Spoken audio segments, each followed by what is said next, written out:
Bismillahirrahmanirrahim.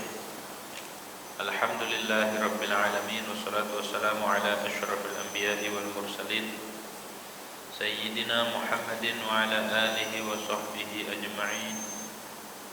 Rabbi shrah li sadri wa yassir li amri wahlul 'uqdatam min lisani yafqahu qawli.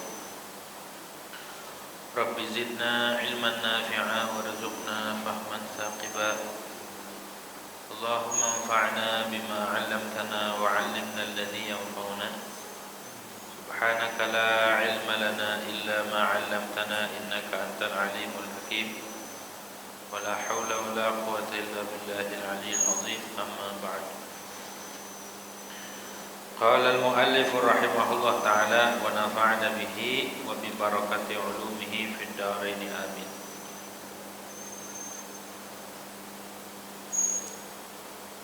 Warabi'u istiqbalu 'ainil ka'bati yaqinan fil qurbi wa dhannan fil bu'di. Adapun syarat salat yang keempat itu harus menghadap ainnya Ka'bah, halnya yakin atau dengan yakin, fil qurbi pada jarak dekat, wa dhannan dan dengan dhann, fil bu'di pada jarak jauh, illa fi nafilatis safari, kecuali pada sholat sunnah safar dan sholat syiddatil khauf, sangat takut. Wallahu a'lam bishawab. Hadirin wal hadirat yang dirahmati oleh Allah Subhanahu wa taala. Pertama-tama marilah kita panjatkan puja dan puji syukur kehadirat Allah Subhanahu wa taala, yang mana pada malam hari ini alhamdulillah kita masih diberikan nikmat oleh Allah Subhanahu wa taala. Baik nikmat sehat wal afiah, nikmat panjang umur, tetap iman Islam, serta nikmat taufik wal hidayah daripada Allah Subhanahu wa taala.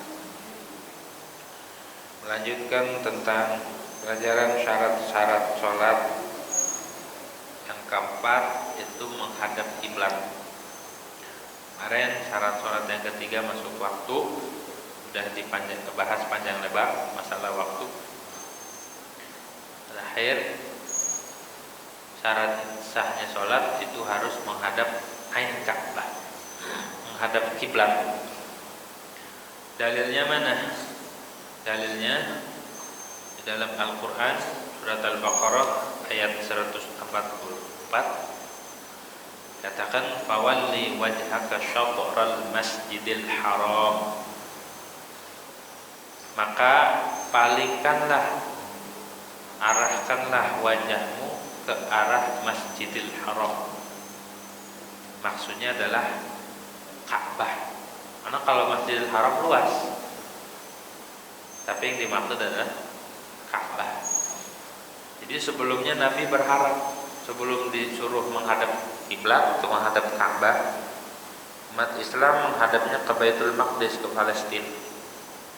Di Palestina itu kiblat pertamanya umat Islam, walaupun dari segi umur tuaan Ka'bah, Mekah, tuaan Mekah daripada Baitul Maqdis. Begitu. Jadi dari segi penciptaan, Allah lebih dulu menciptakan Mekah, kemudian Baitul Maqdis. Inna awwala baitin wudi'a lin-nasi lalladzi bi Bakkah, Mekah. Habis itu 50 tahun kemudian, atau 50.000 tahun kemudian Allah ciptakan Baitul Maqdis. Di pertama kali Mekah memang. Jadi kiblatnya para nabi Baitul Maqdis, Baitul Maqdis, Masjid Aqsa. Kemudian di zaman Rasulullah SAW, kiblat umat Islam dikembalikan ke asal, yaitu ke Ka'bah. Itu saking disayangnya Rasulullah SAW. Jadi Nabi ketika sholat nunggu wahyu, nunggu perintah. Allah tahu keinginan Rasulullah, pengen menghadap sholatnya ini, pengen menghadap ke arah Ka'bah. Akhirnya turun, wali wajhaka syatral Masjidil Haram. Jadi Masjidil Haram atau Ka'bah ini dibahasakan di dalam Al-Qur'an ketika Nabi qad nara mutaqalluba wajhika fis sama falan waliyannaka qiblatan tardha, kiblat yang Rasulullah redhoi, yang pengen. Akhirnya dijabah sama Allah Subhanahu wa taala. Umat Islam disuruh menghadap Ka'bah. Sampai akhir zaman hukum ini berlaku. Jadi ketika sholat kita wajib menghadap kiblat. Ya. Dengan apa menghadapnya? Bisadri, dengan dada ketika berdiri. Wal qu'udi, dan duduk. Jadi kalau orang sholatnya berdiri ataupun orang sholat duduk, menghadap kiblatnya dengan dada. Kalau ketika ruku, dengan sebagian besar anggota tubuh, mu'dhamul badan. Kalau ruku kan dadanya ke bawah. Jadi ketika ruku, dengan sebagian besar tubuh harus menghadap kiblat. Maksud dada tuh lebarnya badan, bukan berarti dada doang. Lebarnya dada. Ini bukan dada, tapi kalau tangannya tidak menghadap kiblat, maka batal salat. Atau enggak sah. Kalau orang sholatnya tidur miring, baring itu miring ke kanan atau ke kiri, tapi afdolnya ke kanan, maka disyaratkan menghadap kiblat dengan wajah dan bagian depan. Jadi kalau kita iseng pengen ngelakuin sholat, kan boleh sholat. Boleh kalau sholat sunnah, kalau pengen duduk boleh, tapi pahalanya di setengah dari orang yang berdiri. Atau dia tidur iseng-iseng, sholat, nyobain ngamalin ilmu sambil tidur miring dia sholat. Rukuknya, sujudnya normal. Ya, kalau orang tidur miring mau ruku gimana? Ya duduk, ruku biasa. Habis itu bawa lagi sujudnya normal, sujud. Kalau bisa, kalau enggak pakai isyarat. Gitu ya. Kan ada orang gak bisa berdiri, duduk. Kalau nggak bisa duduk, tidur miring. Tapi ketika ruku dan sujudnya normal, seperti ruku dan sujud, seperti rukunya orang duduk. Paham ya? Nah, kalau orang tidur miring, madhab kiblatnya dengan bagian depan dan muka. Kalau orang sholatnya celentang, misalnya di rumah sakit dia udah nggak bisa ngapa-ngapain, tapi pengen sholat, hadapkan ke kiblat. Menghadap kiblatnya dengan wajah diangkat pakai bantal dikit. Kalau sekarang enak udah, tempat tidurnya di rumah sakit bisa ditinggiin ya. Sama telapak kaki. Harus madhab kiblat. Nggak boleh nengok, kalau nengok batal. Misalkan salam dia, salamnya nengok batal. Kenapa? Karena dia berpaling dari kiblat. Kan wajibnya ketika dia tidur baring, nggak bisa ngapa-ngapain, yang wajib, yang harus madhab kiblat itu wajah dan dua telapak kaki. Kalau dua telapak kakinya tidak dihadapkan ke kiblat, ditaruh ditutup gitu ke tempat tidur, maka tidak sah. Itu tidak dikatakan menghadap. Gitu ya. Jadi kalau orang tidur mah, orang celentang sholatnya, menghadap kiblatnya dengan wajah dan telapak kaki. Itu istiqbalnya tuh. Nah, yang dimaksud Ka'bah ini semua juznya, kecuali hijir. Kalau hijir ini masih diperkirakan, karena apakah ini termasuk bagian Ka'bah atau bukan. Hijir Ismail yang kayak tapal kuda itu apakah dulu Ka'bah atau bukan, itu dzon. Kalau yang yakin ini nih, yang dari Ruknul Yaman, Ruknul Syam, sama pintu, bagian pintu, nah itu asli tuh, bagian yang diyakini itu Ka'bah. Itu yang harus kita hadapin dengan seluruh tubuh kita. Kalau dekat harus ainnya, gitu. Gak boleh kita melenceng dari Ka'bah. Kalau orang sholatnya di dalam gimana? Dalam Ka'bah, bebas madep mana aja. Madep pintu boleh, boleh asal ditutup pintunya. Kalau dibuka nggak bisa, ngablak. Harus ditutup atau menghadap tembok atau benda dari bangunan Ka'bah seukuran 2/3 hasta. Kan ini 1 hasta. 2/3-nya dibagi aja 3. Bagi 3, ambil 2/3-nya. Nah, bendanya itu seukuran itu, maka boleh. Tuh, misalkan ada fondasi atau ada bangunannya seukuran itu, kita menghadap nggak apa-apa. Nggak boleh rumputnya. Misal Ka'bah, naudzubillah, ditiadakan ataupun lagi direnov, kan kosong tuh. Ditaruh dulu kayu. Kalau nggak ditaruh kayu, cuma rumput-rumput doang, kagak cukup. Harus ditaruh di situ kayu. Berapa kali dipugar itu Ka'bah. Nah, ketika dipugar, ditaruhin kayu biar orang ini tetap madep Ka'bah, begitu ya. Dulu ada yang bawa batunya, ada bawa batu fondasi Ka'bah ke kita. Itu batu ademnya luar biasa. Fondasi Ka'bah yang dari zaman dulu, segini batunya. Nih sekepel nih. Kita mau dikasih ogah, kenapa? Karena ada di peraturan kalau barang-barang dari Masjidil Haram nggak boleh dikutak-atik, nggak boleh kita bawa ke sini. Kalau kita bawa harus balikin. Jadi kita nggak mau, bukan nggak mau itu karena nggak mau tabaruk atau bukan. Sesuatu yang asalnya dari Masjidil Haram itu tidak boleh kita kotak-atik. Kita kan ngerti hukum, jadinya nggak mau ya. Bukan nggak mau itu, ini bukan benda keramat, bukan. Karena ini berasal dari Ka'bah, dan Ka'bah adanya di Masjidil Haram, di tanah haram. Sedangkan sesuatu yang ada di tanah haram, tanahnya, kayak pasirnya, batunya nggak boleh kita pindah-pindahin, apalagi dibawa kemari. Kalau kita bawa kemari, wajib balikin lagi. Begitu. Bukan kita kagak ganti, nanti. Sampai diteliti sama arkeolog, ini batu dicoba.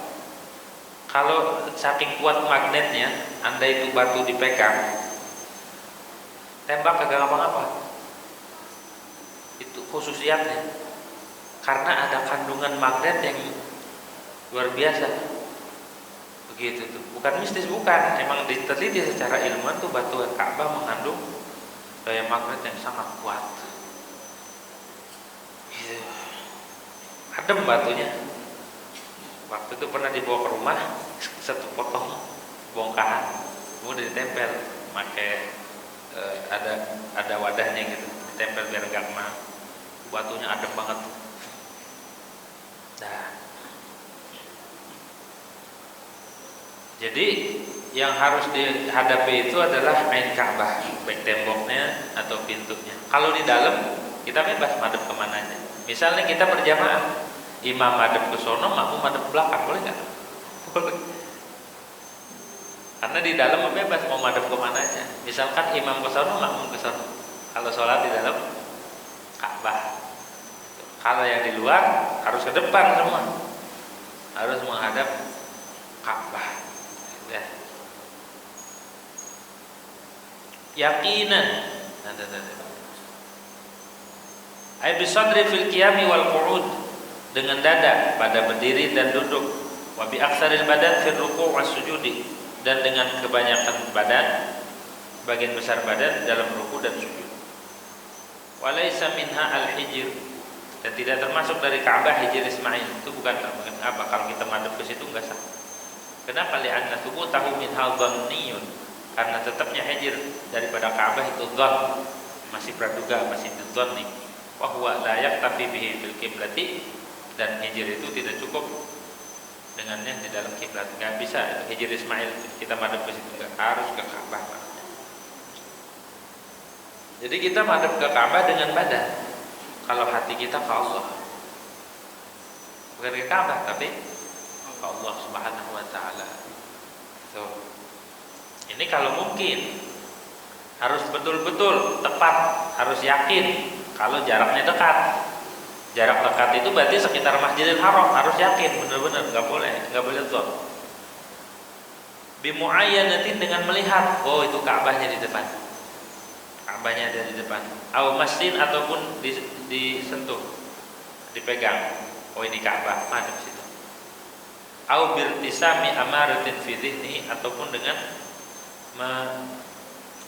menggaris ke tanda-tanda di hatinya, tufidu ma yufidu ahada hadaini fi haqqi man la hayy. Atau di hati digambarkan di hatinya itu. Yang mana tanda ini memberi faedah akan sesuatu faedah akan salah satu dari dua tadi apa muayyanah au mas. Pada haknya orang tidak ada penghalang. Walaupun kita nggak megang ataupun nggak melihat, tapi di hati kebayang Ka'bah ini di depan, gitu ya. Itu juga termasuk yakin. Kita ngelihat Ka'bah, ngelihat atau memegang Ka'bah itu yakin. Itu bukan aki. Ada sebagian orang baru pergi haji atau umroh, pas ngelihat Masjidil Haram terang banget, lampunya gede, lampu buatnya gede banget ini yang banyak. Pas masuk ke Masjidil Haram melihat pantesan terang, ternyata akinya gede atau yang baterainya itu bukan baterai Pak. Itu Ka'bah. Namanya belum pernah ke Masjidil Haram jadi dianggap katanya aki. Ini cerita teman kita waktu lagi nyamret, asli orang Madura. Yang cerita teman kita orang Madura, gitu ya. Pas ke sana, wah akinya gede banget katanya. Aki itu Ka'bah. Wadhannan dan dengan zon, nggak mesti yakin fil bu'di pada jarak jauh. Kayak kita nih orang Indonesia jauh. Ataupun orang yang antara Masjidil Haram dengan rumahnya jauh. Nah itu yang penting dia udah mendekati yakin 75% ini arahnya. Gitu. Harus kita menghadap fiman bainahu wa bainaha hailun, pada orang yang antara dia dan antara Mekah atau antara Ka'bah ada penghalang. Fala yakfi istiqbalul jihati 'ala sahih, maka tidak cukup menghadap jihad, menghadap arah menurut qaul sahih. Jihah itu misalkan Ka'bah depannya, arah Ka'bah adanya di barat daya ya, itu namanya jihah. Jihah itu di dalam kitab Tarsyihul Mustafidin dikatakan, andai ada titik di tengah-tengah kita nih di sini, kemudian keluar membentuk segitiga, yang mana derajatnya itu 90 derajat segitiga. Itu namanya jihad. Jadi menurut ulama yang mengatakan boleh menghadap dia asalkan tidak keluar dari jarak 90 derajat. Dari sini diperkirakan keluar garis ini ke tengah, ngebagi dua. Ini namanya jihad. Ini namanya jihad. Jadi boleh ke sini, ke sini, ke sini, ke sini, ke sini, ke sini. Boleh. Itu namanya jihad. Tapi dalam mazhab Syafi'i enggak, harus tepat, harus ainnya, harus Ka'bahnya, bukan arah Ka'bah. Kalau arah Ka'bah tadi itu 90 derajat kemari itu, dari sini kemari, dari sini kemari itu boleh. Melenceng dikit menurut ulama yang mengatakan jihadul Ka'bah enggak apa-apa. Tapi menurut ulama yang katakan harus menghadap ainul kiblah atau ain Ka'bah, melenceng dikit atau melenceng tidak menyasar itu berpengaruh dan sholatnya tidak sah. Makanya penting tuh dalam menentukan arah kiblat. Wa indana qaulun bi jawaz istiqbalil jihad. Dan di dalam mazhab kita ada pendapat yang mengatakan boleh menghadap arah. Wa illam yastaqbilil aina, walaupun tidak menghadap ain Ka'bah, walaupun tidak mengenai sasaran, walaupun tidak menghadap zatnya Ka'bah. Seperti mazhab Maliki. Itu mazhab Maliki boleh. Jadi mana aja yang penting dari enggak keluar dari tadi tuh. Qaidatul musallas, segitiga gini nih. Nah, gitu. Nah. Untuk mengetahui Ka'bah dengan rumus Ahlul Hindasah, bagaimana caranya biar tepat? Ada Ahlul Hay'ah, ulama Ahlul Falak, itu caranya mengukur dengan Dairatul Hindasiyah. pakai lingkaran. Misalkan yaitu dengan ard dan tul. Ardul balad dan tulul balad. Apa itu tul? Apa itu ard? Tul itu adalah jarak derajat wilayah tersebut jauhnya dari titik Jernit yang ada di London, yang ada di Inggris, yang ada di Jazair Khalid. Nah, itu dihitung jaraknya. Nah, kita orang Indonesia kurang lebih derajatnya itu di 106 derajat jauhnya. Gitu. 106 derajat. Kalau Mekah jauhnya itu kurang lebih 48 derajat. Kalau udah hal 48, 48 derajat jauhnya dari Jernit. Kalau ardul balad itu ibarat daripada jarak dan jauhnya dari Khatulistiwa. Kalau Indonesia sebagian wilayahnya berada 6 derajat minus 6 derajat dari Khatulistiwa.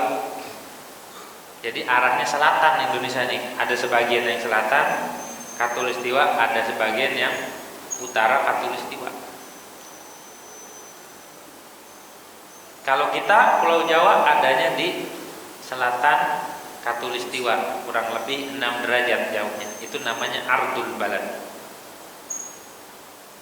Kalau Mekah jauhnya kurang lebih 21 derajat dari Khatulistiwa ke atas ke utara. Jadi plus tandanya. Nah, kita tarik kesimpulan. Jarak Indonesia, terutama kita tepatnya orang Jakarta atau Pulau Jawa, itu jaraknya itu dari Jernit 106 derajat ya. Kalau Mekah berapa tadi? 46 atau 48 nih segitu kan. 48 atau 46. Ditarik nih. Jauhnya dari sini kemari 48 misalkan atau 46. Indonesia ditarik dari sini kemari jauhnya 106 derajat. Posisinya tuh berarti lebih dekatan mana antara Mekah sama Indonesia ke sana? Lebih dekatan Mekah ya caranya. Kemudian ditarik ke bawah dari Khatulistiwa Indonesia 6 derajat. Kalau Mekah 21 derajat ke atas. Perbandingan antara jauhnya Mekah dan Indonesia itu berapa jam? 4 jam ya. Kalau dihitung jam kurang lebih 4 jam. 4 jam dibagi 15 berapa? Jadi setiap derajat ini 15 berarti 60 ya. Perbandingannya itu 60 derajat berarti 46 tadi 48. Perbandingan antara jarak Mekah dan Indonesia jauhnya kurang lebih 60 derajat. Setiap jarak ini derajat ke derajat 15. Makanya dari negara ini ke ini sejam 15 derajat atau sejam. Nah, Indonesia itu kan 60. Makanya jamnya itu faraknya antara Mekah dan Indonesia kurang lebih 4 jam. Karena 60 dibagi 4 berapa? 15 ya? 15 ya? Nah, gitu udah ditarik tuh posisinya udah ketahuan. Tinggal ditarik. Di sini ada sebenarnya mah gambarnya. Kita udah gambar. Bulat jadi dibikin lingkaran. Nanti ditarik dari titik pertemuan Indonesia tuh dengan titik pertemuan negara Mekah, ditarik lurus. Itu dia kiblatnya. Kalau pakai kompas, kita cari dulu titik barat dan timur mana, diakurin dulu biar akurat. Taruh kompas, udah akurat titik barat dan timur ketahuan, utara selatan udah ketahuan. Tarik dari titik barat ke utara berapa derajat? Kalau di dalam kitab Sulamul Munajat Syekh Nawawi 26 derajat. Tapi kalau menurut ulama falak waktu kita nyatret itu 27 derajat, 27 koma derajat. Tapi di digital falak yang diciptakan atau yang dibuat oleh ahli falak dari pondok pesantren Sidogiri, derajatnya itu sekitar 29. Ya nggak jauh lah, berarti 27 29. Misalnya titik barat mana? Kalau pengen ini, ntar ada prakteknya. Nah, titik barat lempeng, ntar dari barat nyerong seukuran 27. Kalau di situ 29,5. Ya antara 27,8 gitu. Itu dia titik Ka'bah. Dan setiap hari sebenarnya ada rasdul kiblah. Setiap hari di jam berapa matahari itu tepat di atas Ka'bah. Ketika di sana zuhur, berarti kan matahari di atas, di kita asar. Itu ketika matahari di atas Ka'bah, semua bayangan kan menghadap ke Ka'bah. Nah, di dalam setahun itu biasanya ditetapin sama ahli falak. Ketika matahari itu tepat berada di atas Ka'bah. Ketika matahari itu mailus syamsnya ukuran wilayah tersebut. Kalau Mekah kan 21. Jadi ketika matahari cenderung ke utara di derajat 21, nanti matahari itu tepat berada di atas negara tersebut ketika zuhurnya. Sedangkan jaraknya Mekah dengan Indonesia 4 jam. Berarti kalau di sana zuhurnya misalkan jam 12, berarti di Indonesia udah duluan jam 4. Di situ tuh biasanya ditentukan oleh ulama untuk dicari hari, jam, detik di mana matahari berada tepat di atas Ka'bah dan seluruh bayangan menghadap tepat di atas Ka'bah. Seluruh bayangan sedunia menghadap Ka'bah. Biasanya ditetapin, diumumin begitu. Ada kalau pengen ini, kalau pengen tahu, download aja aplikasinya tuh yang dibuat oleh santri atau kiai dari Sidogiri, digital falak. Di situ ada menu untuk mencari kiblat, titik kiblat berapa derajat, ketahuan di situ. Kenapa begitu? Saking hati-hatinya kita sholat, jangan sampai kita sholatnya ngadep kemana, begitu. Jangan sampai kita sholatnya kagak sah, ya. Nah. Kama qalahu Ahmad al-Maihi, sebagaimana berkatakannya oleh Syekh Ahmad al-Maihi. Jadi wajib menghadap kiblat. Kalau kita melenceng aja atau lagi salam kita melenceng, belum kelar, belum mengucapkan mim, assalamualaikum, batal sholatnya karena dadanya tidak menghadap. Makanya hati-hati kalau salam, jangan dibawa-bawa dadanya udah. Yang nengok itu cuma muka aja. Assalamualaikum warahmatullahi, assalamualaikum warahmatullahi, ini nggak usah, takut batal. Makanya kalau salam hati-hati nih, jangan begini, cuma udah berpaling dari kiblat, batal sholatnya. Gitu.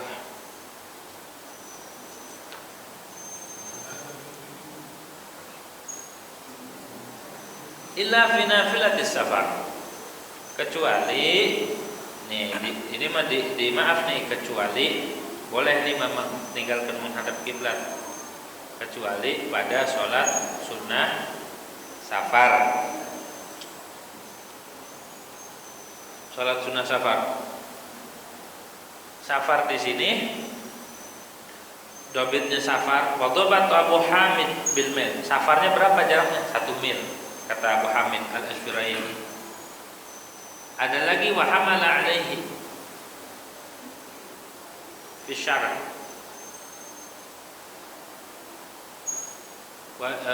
Syekh Muhammad Ramli wa Ibnu Hajar fi syarah Idah ngikut pendapat Syekh Abu Hamid bahwa safarnya itu harus 1 mil. Walaupun safar qasir. Ada lagi ulama yang mengatakan sekira-kira tidak, safarnya ini syaratnya sekira-kira jarak tidak kedengaran Jumat. Kalau ada orang adzan di sini, sekira-kira jarak kemana yang nggak kedengaran adzan? Berapa kilo? Sekilo kedengaran nggak orang adzan? tempat ini, udah nggak kedengeran. Nah itu jaraknya safar, walaupun safarnya cuma sekilo, ini sholat sunnahnya boleh dikatakan naflu safar, asalkan safarnya mubah, bukan yang haram. Dalam satu qaul, walau fil hadar, sholat sunnah nih fil hadar, nafilah fil hadar. Tapi yang mutamad boleh tidak menghadap kiblat ketika orang sholat sunnah safar. Di sini dikatakan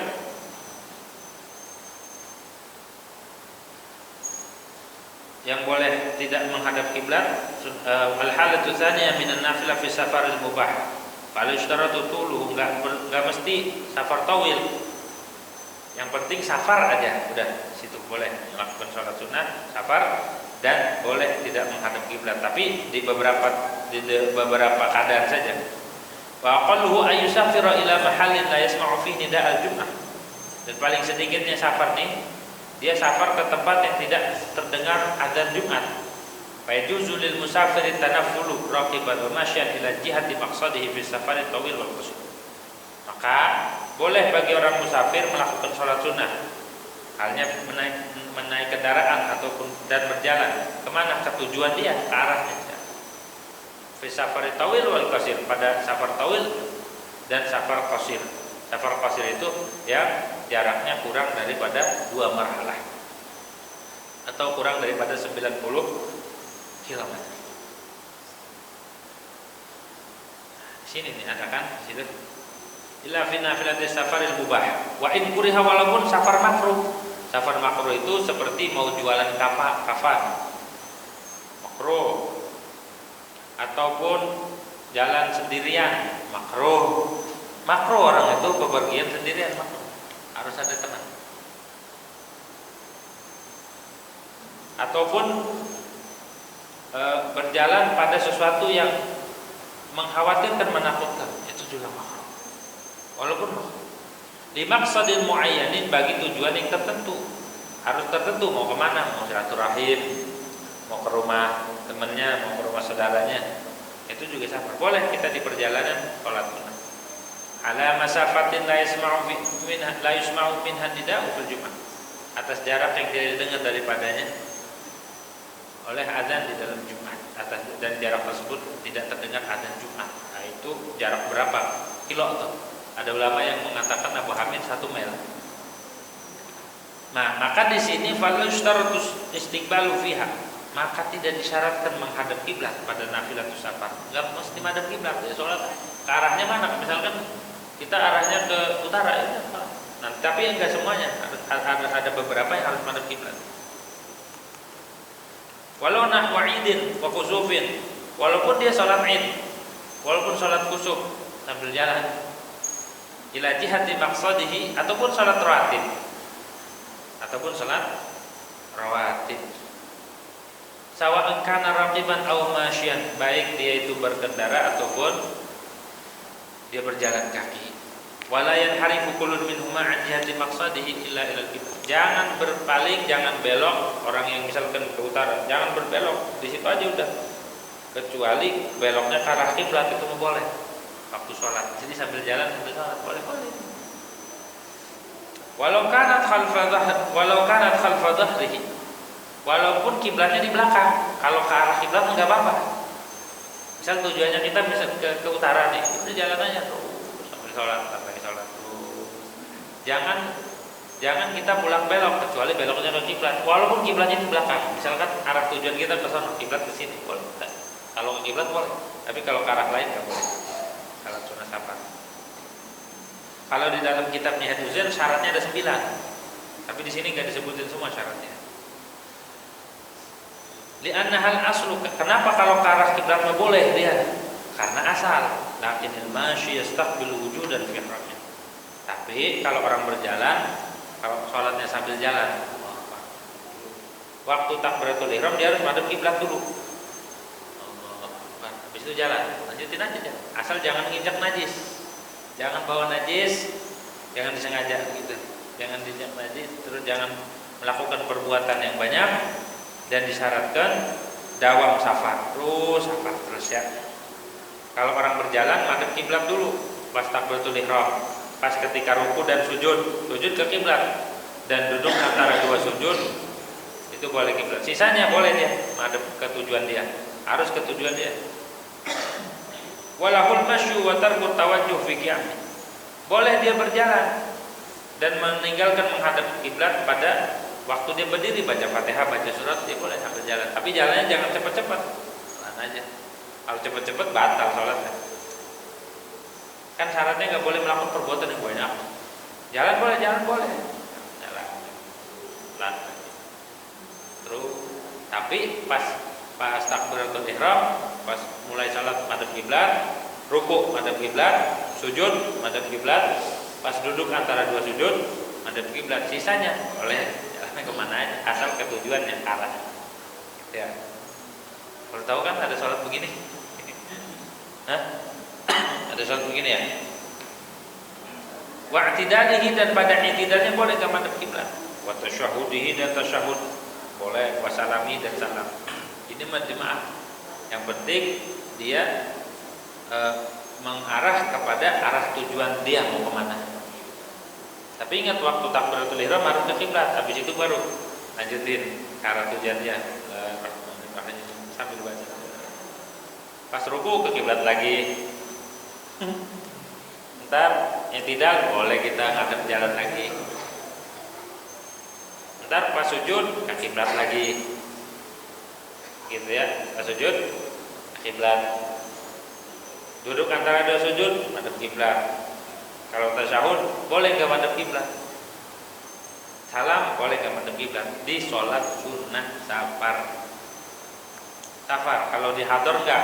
Hadar tuh di tempat ini, misalkan kita sholat enggak jauh perginya, cuma ke tetangga doang atau ke saudara dekat, itu enggak boleh ngelakuin sholat sunnah kayak begini modelnya.